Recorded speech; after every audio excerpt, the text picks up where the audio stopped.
Everyone, welcome back to my YouTube channel chemistry club. मैं हूं अपर्णा और आज हम स्टार्ट कर रहे हैं 8th क्लास की साइंस का 3rd chapter synthetic fibres and plastics. The clothes which we wear are made of fabrics. जो हम कपड़े पहनते हैं वो किससे बने हैं? फैब्रिक्स से।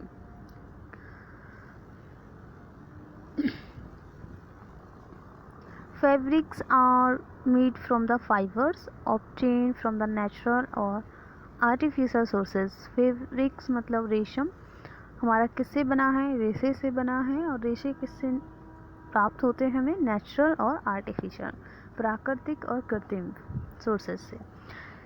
Can you name some natural fibres? क्या तुम मुझे कुछ नेचुरल फाइबर के नाम बता सकते हो? Fibers are also used for the making a large variety of household articles. Fibers जो हैं वो किसके लिए यूज़ होते हैं? जो हाउस होल्ड आर्टिकल्स होते हैं लार्ज वैरायटी में, उनको बनाने के लिए यूज़ होते हैं। Make a list of some common article made from fibres.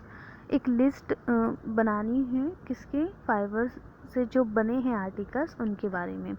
Try to separate them into those made from natural fiber and those made from artificial fiber. तो ट्राई करना कि जब तुम लिस्ट बनाओ तो आर्टिफिशियल और नेचुरल फाइबर्स को अलग अलग सेपरेट में, ठीक है। Make a entry in table 3.1, जैसे कि टेबल में दे रखा है ऐसे ही आर्टिकल का नाम लिखना है और फाइबर्स के टाइप लिखने हैं, या तो वो नेचुरल हो या फिर सिंथेटिक या फिर artificial, sorry. Why did you label some fibers as artificial? तुम कैसे क्यों दोगे कुछ फाइबर्स को कि वो क्या हैं? आर्टिफिशियल हैं। You have read in your previous classes that natural fiber like cotton, wool, silk, etc. तुमने पहली क्लासों में पढ़ा होगा कि जो नेचुरल फाइबर्स हैं जैसे कि कॉटन, वूल, सिल्क एक्सेट्रा जो भी हैं, आर ऑब्टेन फ्रॉम प्लांट और एनिमल्स। वो किससे हमें प्राप्त हुए हैं? प्लांट से और एनिमल से। The synthetic fibres on the other hand are made by human being. जो सिंथेटिक फाइबर्स होते हैं, जो कृत्रिम फाइबर्स होते हैं, वो किसके द्वारा बनाए गए हैं? ह्यूमन बीइंग के द्वारा। That is why these are called synthetic और मैन मेड फाइबर्स। और इसी वजह से उनको हम क्या बोलते हैं? सिंथेटिक्स और मैन मेड फाइबर, कृत्रिम fibre. What is the synthetic fibres? जो कृत्रिम फाइबर्स हैं वो क्या होते हैं? Try to recall the uniform pattern found in a necklace of beads joining with the help of a thread. तो ट्राई करो कि तुम्हें याद आए कि एक जो हम नेकलेस पहनते हैं, ठीक है, तो उसके अंदर एक धागा होता है जो जितने भी हमारे मोती होते हैं उनको जॉइन करता है, जैसे कि फिगर में दे रखा है। और try to join a number of paper clip together to make a long chain as figure. और ट्राई करो कि जो पेपर की क्लिप आती है जो एक दूसरे को जोड़ती है, तो ऐसे ही उसको जोड़कर चेन बनाओ लंबी सी, जैसे दूसरे बी वाले फिगर में दे रखा है। Is there any similar between the two? क्या इन दोनों में कोई सिमिलरिटीज़ नज़र आ रही है आपको? A synthetic fiber is also a chain of small unit joined together. Synthetic fibre जो होता है वो किससे बना होता है? एक चेन की तरह होता है, उसमें भी छोटी छोटी यूनिट लगी होती है, एक दूसरे से बिल्कुल जॉइन रहती हैं, आपस में जुड़ी हुई होती हैं। Each small unit is actually a chemical substance. जो भी छोटा यूनिट होगी, छोटी यूनिट होगी, वो क्या होगी? केमिकली सब्सटेंस होगा। Many such small units combine to form a large single unit called a polymer. जब ये छोटी छोटी यूनिट से एक बड़ी यूनिट बनती है तो उस एक सिंगल लार्ज यूनिट बनती है, तो उसको हम बोलते हैं पॉलीमर, ठीक है, polymer. The word polymer comes from two Greek words, poly means many and mer meaning part, unit. तो जो पॉलीमर वर्ड आया है वो ग्रीक के 2 वर्ड से आया है, पॉली और मर से। पॉली का मतलब होता है मैनी, मतलब बहुत सारे, और मर का मतलब होता है पार्ट, या फिर unit. So A polymer is made of many repeating units. तो पॉलीमर किससे बना है? बहुत सारे नंबर ऑफ रिपीटिंग यूनिट से मिलकर पॉलीमर बना है। Polymers occur in nature also. Polymers किस में होते हैं? नेचर में पाए जाते हैं। कॉटन फॉर एग्जाम्पल, जैसे कि कॉटन है एग्जाम्पल के लिए, is a polymer called cellulose. इसमें जो पॉलीमर होता है कौन सा होता है? सेलुलोज। ठीक है, cellulose is made up of a large number of glucose unit. Cellulose किससे बनकर बना है? ग्लूकोज की छोटी छोटी यूनिट से मिलकर सेलुलोज बना है। Types of synthetic fibres. Synthetic fibres के टाइप मतलब कृत्रिम जो हमारा रेशम है उसकी टाइप्स हम पढ़ेंगे। रेयॉन, फर्स्ट है रेयॉन।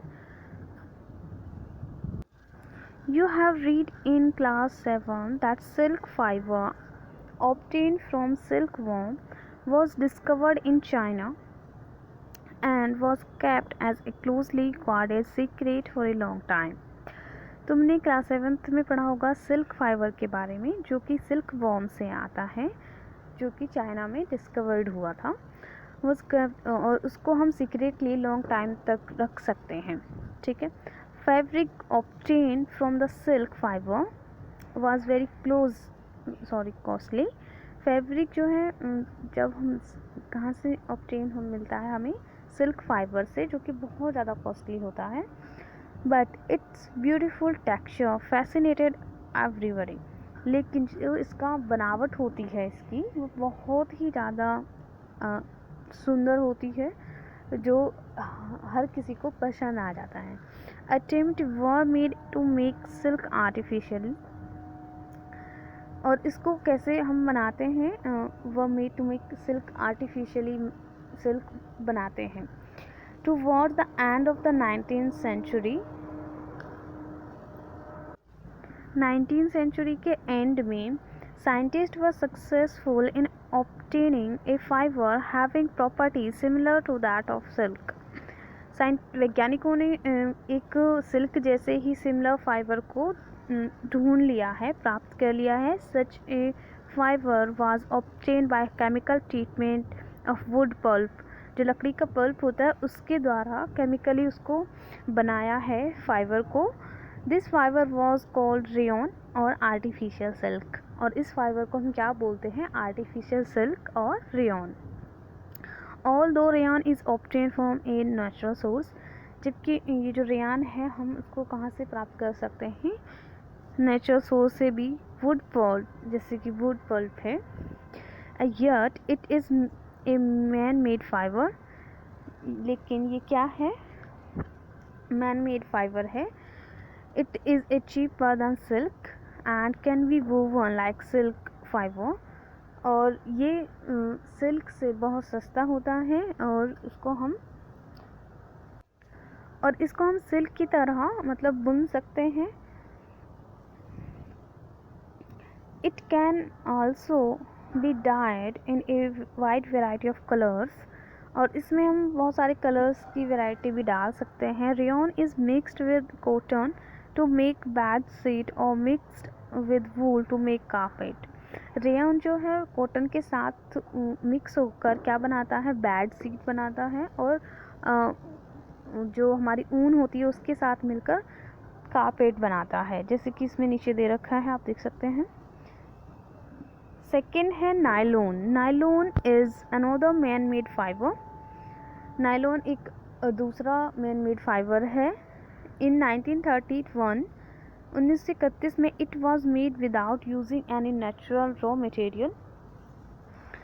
ये बिना किसी नेचुरल रॉ मटेरियल को यूज़ करके बनाया है, मतलब ना तो इसको प्लांट से लिया गया है ना ही एनिमल से। इसका it was prepared from coal, water and air. इसको किससे बनाया है? कोयले से, पानी से और हवा से। It was the first fully synthetic fibre. ये सबसे पहला ऐसा सिंथेटिक फाइबर है जो सिर्फ किससे बना है? केमिकल से। ठीक है। Nylon fibre was strong, elastic and light. Nylon fibre सबसे ज़्यादा स्ट्रॉन्ग होता है, इलास्टिक मतलब रबर टाइप होता है और लाइट होता है वजन में। It was lustrous and easy to wash, बहुत ज़्यादा चमकीला सा होता है और मतलब इसको हम इजीली वॉश कर सकते हैं। So it become very popular for making clothes, और ये बहुत ज़्यादा पॉपुलर है, जिससे हम क्या बना सकते हैं, कपड़े बनाते हैं। We use many article made from nylon, हम इसका यूज़ करके बहुत सारे आर्टिकल्स बनाते हैं, जैसे such as socks, ropes, tents, tooth brushes, car seat belts and sleeping bags, curtains etcetera. जैसे कि जुराबे हैं हमारे, रस्सियाँ हैं, टेंट हो गए और टूथ ब्रश हो गए, कार की जो सीट बेल्ट्स होती हैं वो हो गई, स्लीपिंग बैग्स हो गए, पर्दे हो गए हमारे बहुत सारे। Nylon is also used for the making parachute and ropes for rock climbing, रस्सियाँ बनाते हैं और पैरासूट बनाने के लिए भी काम में यूज़ करते हैं इसको। A nylon thread is actually stronger than a steel wire, एक नायलॉन का जो थ्रेड होता है, धागा होता है, वो बहुत ज़्यादा स्ट्रॉन्ग होता है, किससे, एक स्टील के वायर से भी ज़्यादा। इज़ नायलॉन फाइबर, वो जो पूछ रहा है इसमें क्वेश्चन है, is nylon fibre really so strong that we can make nylon parachutes and rope for the rock climbing. वो जो पूछ रहा है कि क्या जो नायलॉन का फाइबर है, सॉरी नायलॉन फाइबर है, वो बहुत ज़्यादा स्ट्रॉन्ग होता है, क्या हम इससे पैरासूट बना सकते हैं या फिर रस्सियाँ बना सकते हैं रॉक पर चढ़ने के लिए। तो इसमें इसका आंसर दिया है कि हाँ हम बना सकते हैं, और उसको स्टील वायर से भी ये सबसे ज़्यादा स्ट्रॉन्गर होता है। लेट अस फाइंड आउट, चलो इसको देखते हैं कि ये कितना स्ट्रॉन्ग है। एक्टिविटी 3.1 है, take an iron stand with a clamp, एक आयरन स्टैंड लेना है एक क्लैम्प के साथ में। Take cotton thread about 60 centimetre length, और एक धागा लेना है नायलॉन कॉटन थ्रेड का, ठीक है, और उसको ऊन का मान लीजिए, और 7 सेंटीमीटर को लेंथ लेनी है उसकी।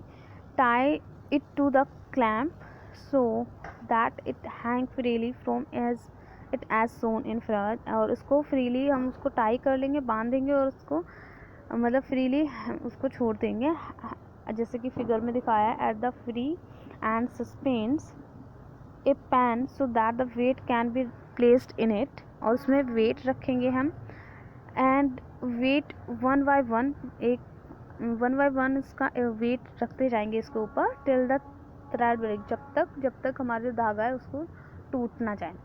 Note down the total weight required to break the thread, और उस वेट को हमें नोट करना है जो कि क्या कर रहा है, थ्रेड को तोड़ रहा है। This weight indicate the strength of the fibre, और ये वेट हमारा जो है वो क्या बताता है, जो हमारी फाइबर की स्ट्रेंथ है उसको। Repeat the same activity with thread of wool, polyester, silk and nylon, और ऐसे ही हमें एक्टिविटी करनी है अलग अलग तरीके के जो टाइप्स के जो थ्रेड होते हैं उनके साथ में। Tablet the data as shown इन 3.2, और उसको टेबल की फॉर्म में लिख लेना है। Arrange the thread in order of their increasing strength, और अरेंज करना है उनको इंक्रीजिंग उनकी जो बढ़ती हुई स्ट्रेंथ के उसमें। You may also use A hook और nail on the wall for hanging the fiber, and a polythene bag are the other hand, और तुम एक हुक को या कील को भी यूज़ कर सकते हो पॉलीथीन बैग टांगने के लिए, हम यूज़ करते हैं फाइबर की तरह। In place of weight you may use marbles और सिमिलर साइज, मतलब हम वेट की जगह कुछ और भी मार्बल्स या कुछ भारी सामान रख सकते हैं कि उसका कितना वजन हो सकता है, कितना उसकी स्ट्रेंथ है उस धागे की, ठीक है। It is all about the chapter 3।